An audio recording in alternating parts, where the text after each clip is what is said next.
There is a Jewish legend, probably much more recent than Talmudic times, that tells a tale of two brothers. The story relates that long before the Beit HaMikdash, the temple, was built in Jerusalem, two brothers lived and farmed on that site. One was married and had a large family, while the other was single. They lived in close proximity to each other, and each worked his land growing wheat. When harvest time arrived, each was blessed with a bountiful crop and piled up his grain for long-term storage.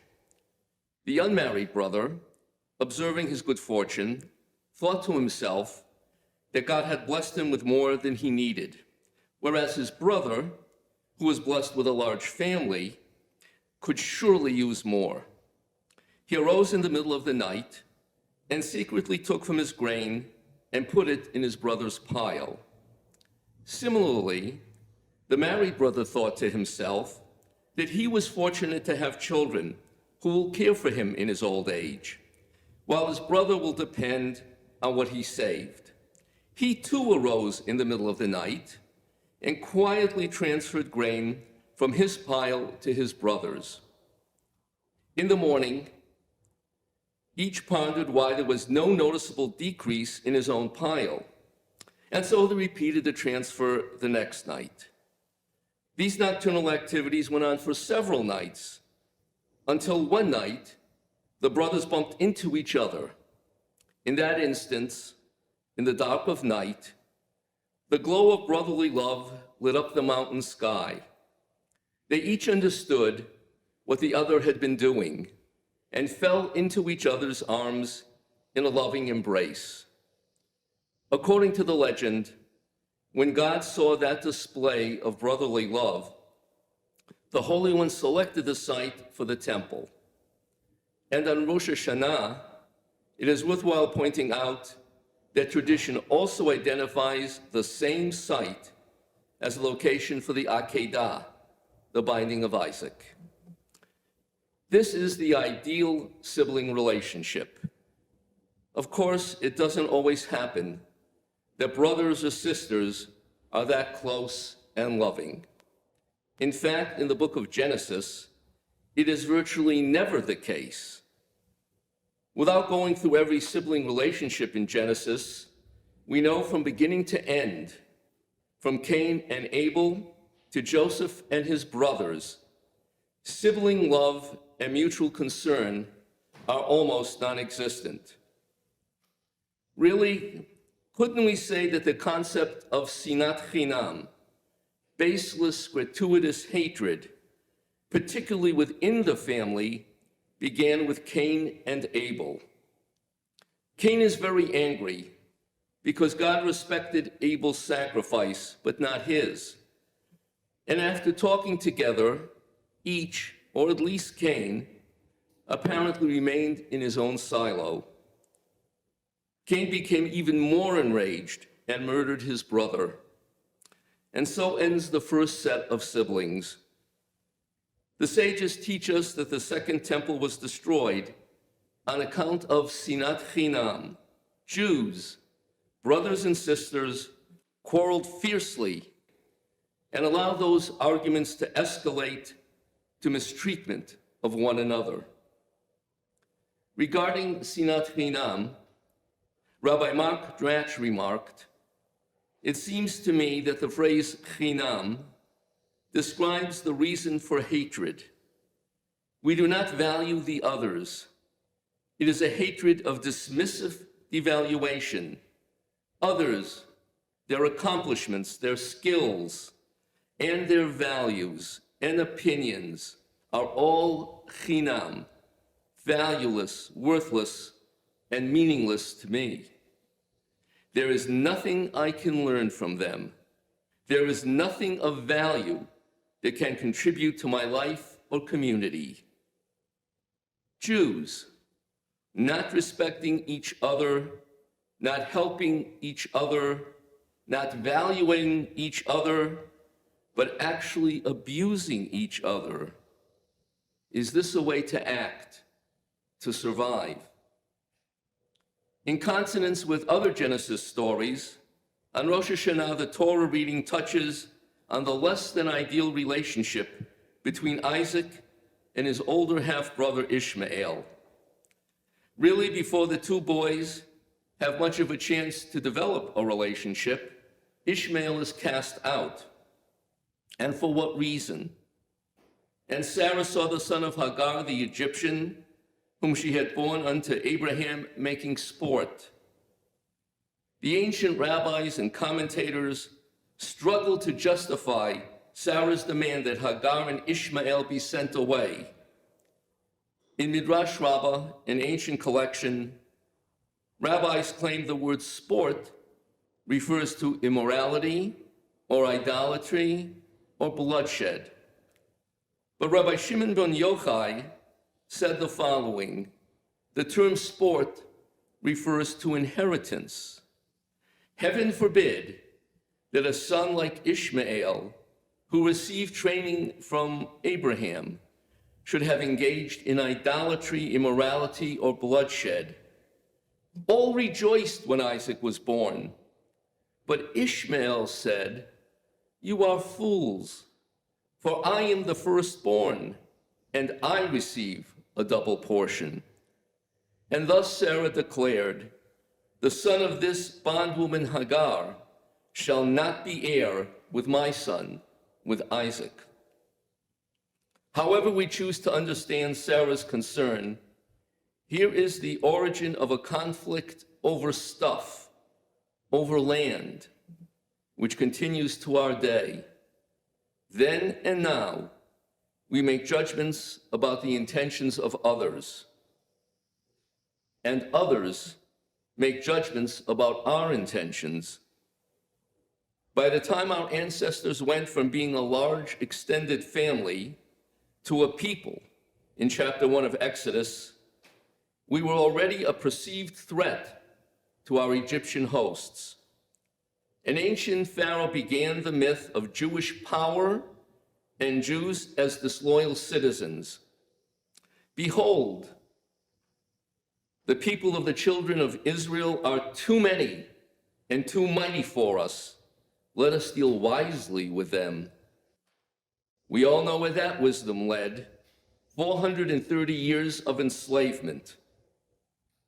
Before we are halfway through the book of Exodus, the Torah has already revealed the results of hatred between Hebrew and the hatred of Israelites by others.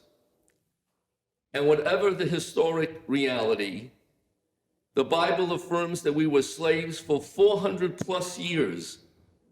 And even if that is not precisely a fact, for more than 2 millennia, we Jews can document the inhuman brutalities, the conspiracy theories, the blood libels, and heartless, merciless murder of our people.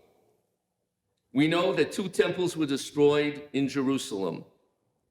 I have stood in front of Titus's Arch in Rome, a tribute to Titus and Vespasian, which clearly depicts the victorious Romans removing the menorah from Herod's second temple. And why did the Romans succeed? In the mind of the ancient rabbis, it wasn't just their hatred of us and military might, although both can't be doubted. It was also because of sinat-chinam, the baseless, gratuitous hatred of one Jew for another. The rabbis clearly understood that if we Jews do not work together for survival, we have plenty of external enemies who will eagerly and successfully destroy us. What is the source of hatred? Many answers come to mind: money, power, jealousy, fear, control, misinformation, disinformation, conspiracy theories, lies, poverty, good luck, bad luck. Perhaps the Torah hints at the answer after God destroys humanity in a great flood because of their evil and violence. After Noah safely emerges from the ark, he sacrifices burnt offerings. God smells the sweet savor and promises not ever again to curse the ground because of human behavior. Ki yetzer lev ha'adam ramin irav. For the imagination, the inclination, the devising of a human's heart is evil from youth. It is a frightening thought. But don't history and current events prove that it is a most perceptive analysis? Do we think we can change all of human nature?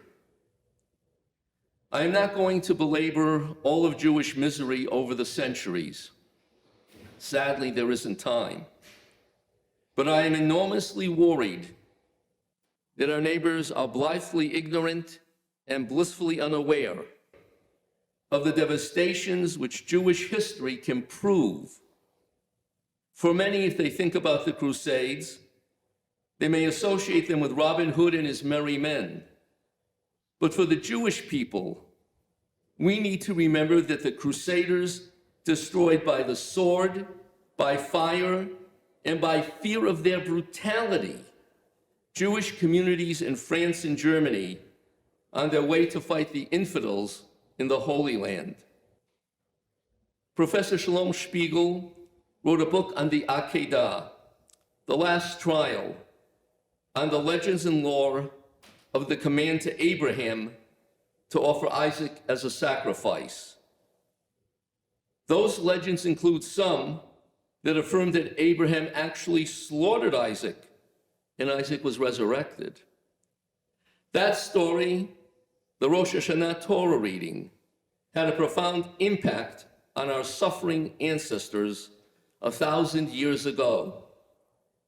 Rather than facing the Crusaders, it is reported of the martyrs of Welvinghofen, men, women, and children, bridegrooms and brides, old men and women, for the sanctification of the one name, killed themselves, offered their throats to be cut, their heads to be severed in the ditches of water surrounding the town.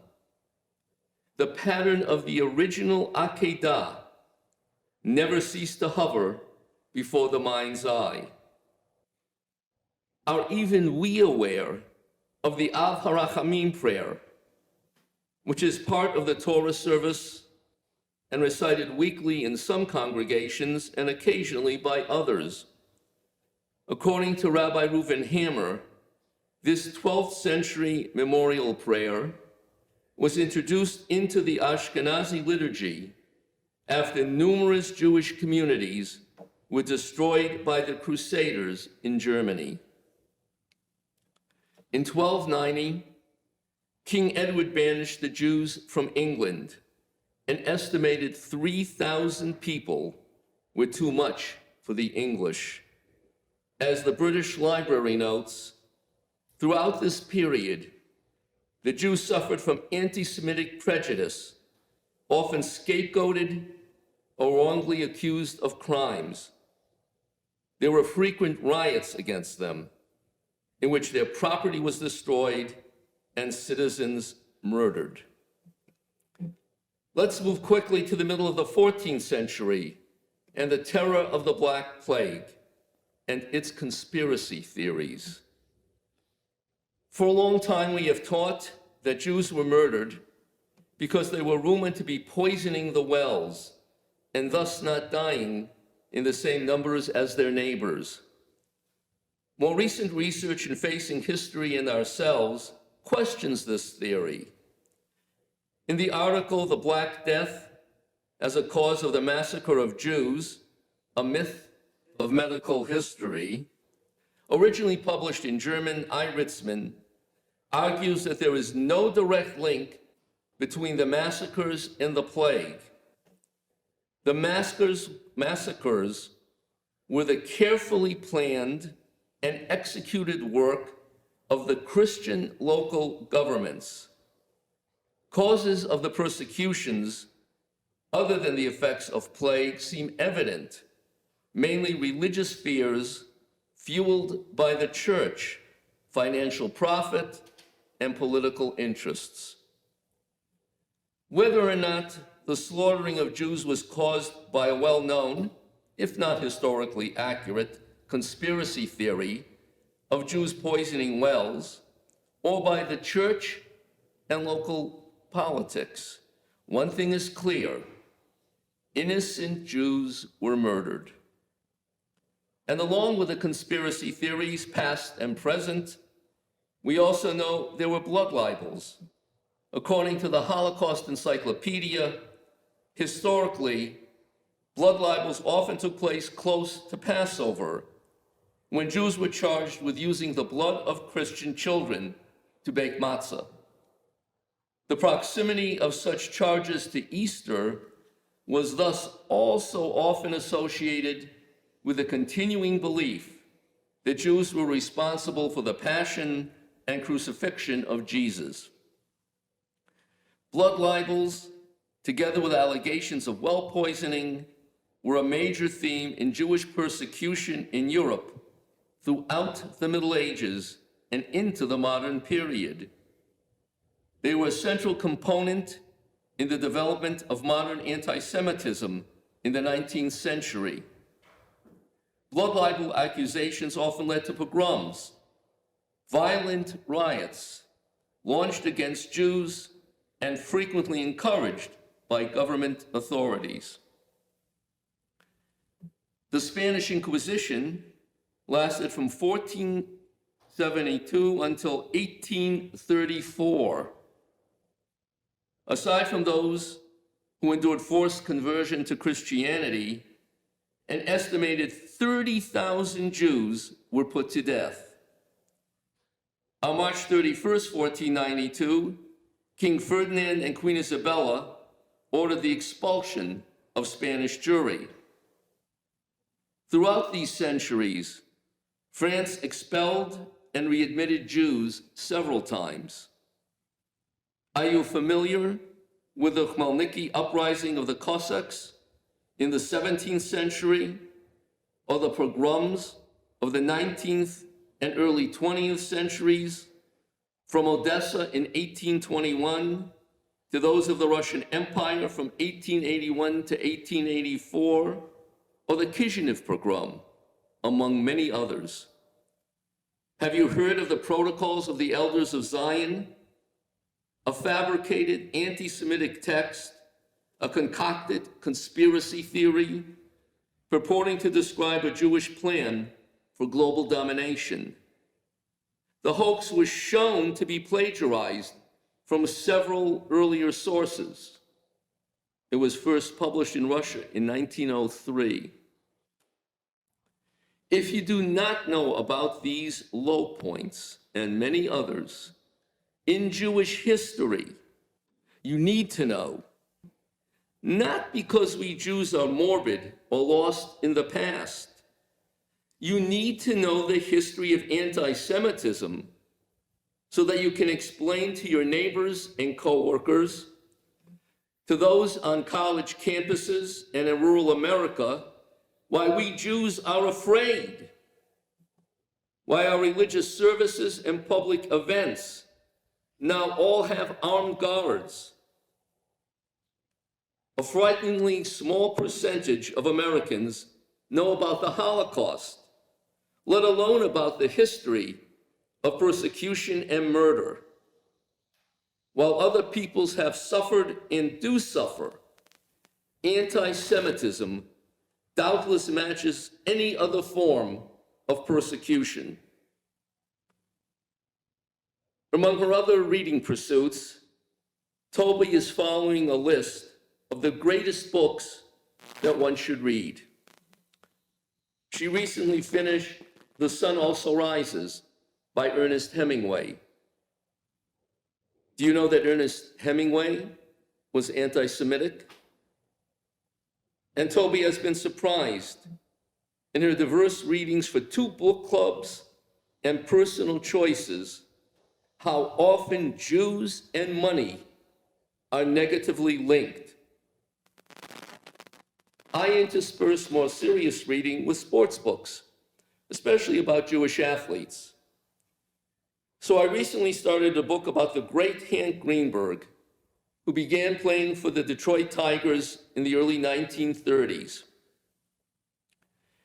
Many Americans now know about what Jackie Robinson endured when he began playing for the Dodgers in the late 1940s. How many know about what Greenberg suffered?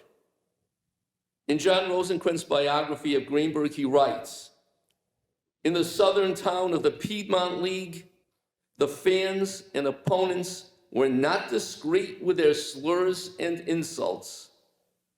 No one would ever let you forget it," Greenberg said. "You'd hear it from the stands all the time. Sheeny, Jew, kike, whatever." When Greenberg reached the major leagues, it was no different. Constant verbal abuse from other players and from the paying customers. Literally, as Hitler was coming to power, Greenberg was playing in Detroit, the home of the anti-Semite Henry Ford and Father Charles Coughlin, a Roman Catholic priest whose anti-Semitic broadcasts began in 1926, and by 1933, he had an audience of millions of Americans. We can't read great literature, from Shakespeare to Hemingway, or even read a baseball book without being confronted with anti-Semitism. Many a discussion about the Chicago Black Sox, who were paid off to lose the 1919 World Series, includes mention that the man associated with offering the bribes was a Jewish gambler. If Arnold Rothstein had been an Episcopalian or a Methodist, would that be included? Talk about microaggressions. And in truth, they have led and can lead to lethal macroaggressions. I'm not going to share details of the inhuman Nazi brutality. At least in this Jewish community, I am willing to assume they are known. But I am going to make sure we all remember that too many German Jews and European Jews and American Jews did not see, did not want to see, refused to see what was happening. I want to be sure that we all remember that Jews were pitted against Jews and did not do enough to help each other survive. My father's father was a corporal in the German army during World War I. Do you see this yellow star? Never forget these stars. This star. It was worn by either my paternal grandfather or grandmother, who survived Theresienstadt from the spring of 1942 until 1945. How did they survive? Perhaps just by luck, or perhaps by actions involving other Jews that are too frightening for me to contemplate. Do you recall who the capos were? According to the Jewish Virtual Library, the German concentration camps depended on the cooperation of trusty inmates who supervised the prisoners. Known as capos, these trustees carried out the will of the Nazi camp commandants and guards, and were often as brutal as their SS counterparts. Some of these capos were Jewish, and even they inflicted harsh treatment on their fellow prisoners. Of course, Jewish capos face terror-filled alternatives, but Jew against Jew. Do you remember the Judenrat? According to the Holocaust Encyclopedia, the Germans established Jewish councils in the ghettos. These Jewish administrators were required to ensure that Nazi orders and regulations were implemented. In many places, Jews organized the transport of other Jews from ghettos to concentration camps. The members of the Judenrat, of course, faced terror-filled alternatives. They may have hoped to save Jews, but nonetheless, Jews against Jews. And far from terror-filled alternatives, how did American Jewry respond to their suffering brothers and sisters? On March 21st, 1984, the New York Times printed an article. American Jewish groups faulted on a report on Holocaust victims. After 2.5 years of studying a question that has weighed on the minds of American Jews for 4 decades, a group of prominent American Jews has concluded that the country's major Jewish organizations did not do all they could have to save victims of the Holocaust. As much as it hurts me to say it, we didn't do enough. The group's chairman, former Supreme Court Justice Arthur J. Goldberg, said in an interview, "Nobody did enough." Much of the final report of the American Jewish Commission on the Holocaust is given over to reasons why Jewish leaders did not act more effectively, although they knew by the fall of 1942, 3 years before the end of World War II and the Holocaust, that the Nazis were bent on a policy of mass extermination. On the eve of the catastrophe in the early 1930s, what do you think the sophisticated, assimilated German Jews thought about their Hasidic, yeshiva-oriented, ultra-Orthodox Polish brothers and sisters? Could it be similar to what modern, sophisticated, assimilated American Jews think about the ultra-Orthodox, the Hasidic, the Haredi today? How did we react? Were we even aware of an attack on a Hasidic man in Brooklyn in July, this past July? In the article, Hasidic man assaulted in anti-Semitic attack in Brooklyn, reporter Sam Sokol wrote, New York's top politicians condemned the attack amid a recent increase in anti-Semitic incidences recorded by the Anti-Defamation League. A Hasidic man was attacked with a piece of broken furniture and subjected to anti-Semitic insults in an apparent racially motivated assault in the Brooklyn neighborhood of Bedford-Stuyvesant.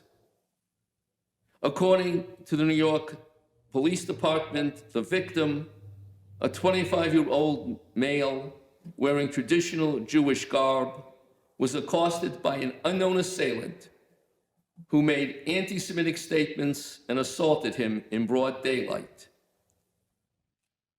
If it is only Hasidic Jews, if it is only big city Jews, if it is only Israeli Jews who are attacked, how will we respond? Because of the widespread ignorance about the Holocaust, I am not quick to label incidents with unknown perpetrators as all being anti-Semitic, but it is dangerous. very dangerous to close our eyes to the obvious. And let's not forget or ignore local Bethlehem history.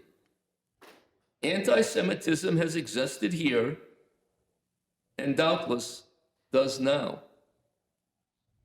By report, there was only one assimilated Jew in higher management in Bethlehem Steel for much of its history.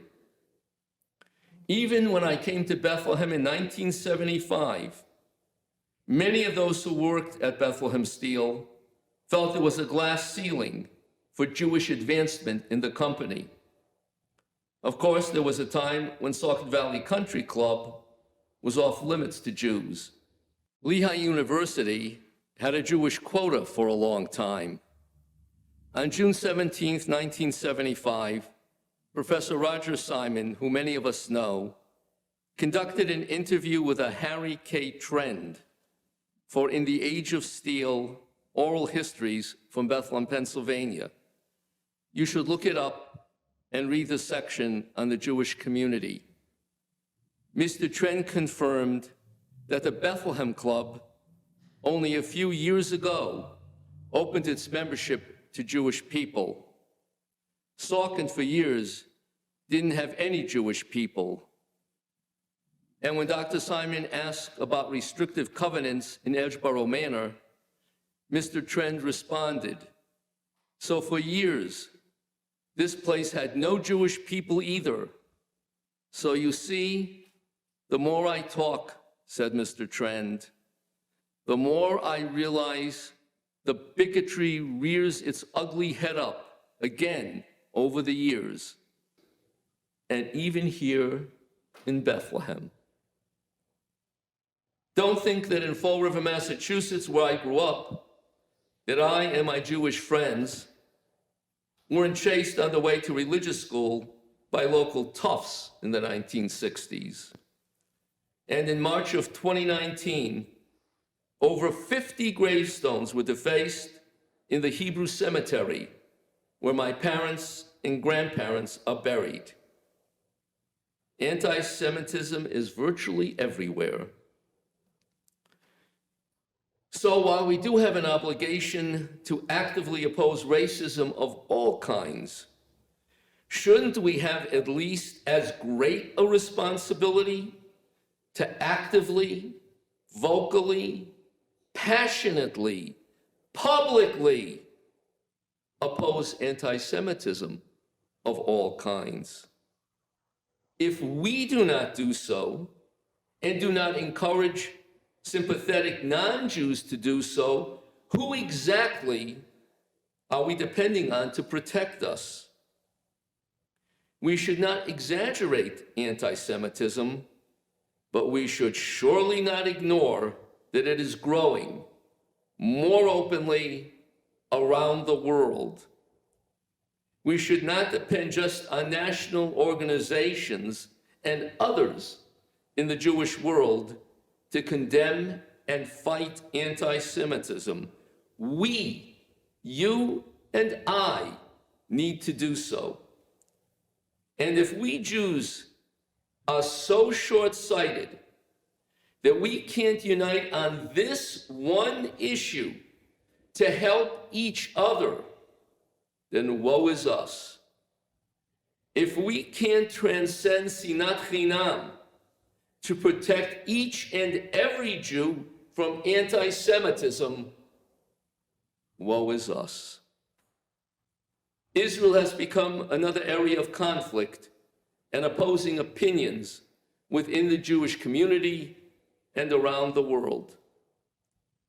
Some criticism of Israel may be justified, but some is unquestionably anti-Semitic.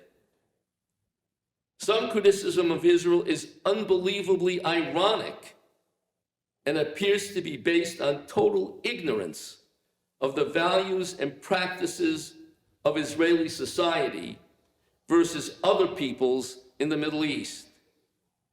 And needless to say, if people do not know the history of the Holocaust and anti-Semitism, What do they really know about the history of the Middle East?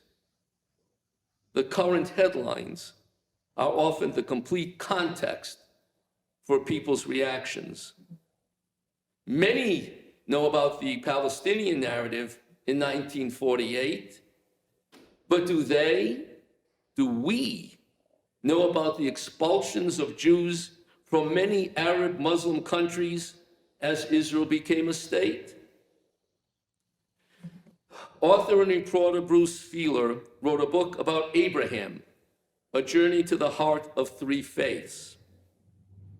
He examined the role of Abraham by going to Israel and speaking to religious leaders of Judaism, Christianity, and Islam.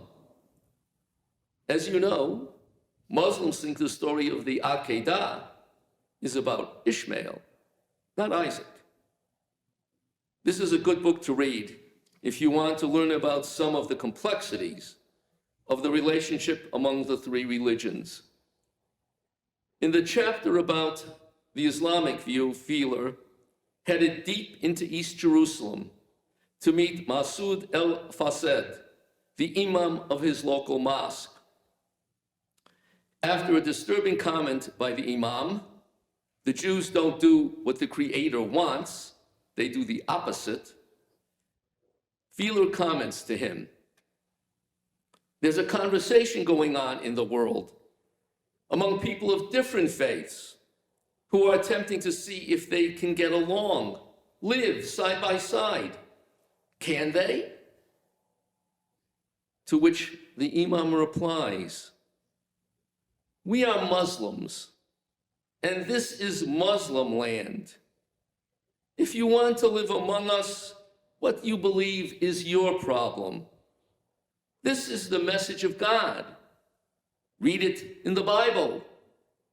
Read it in the Quran.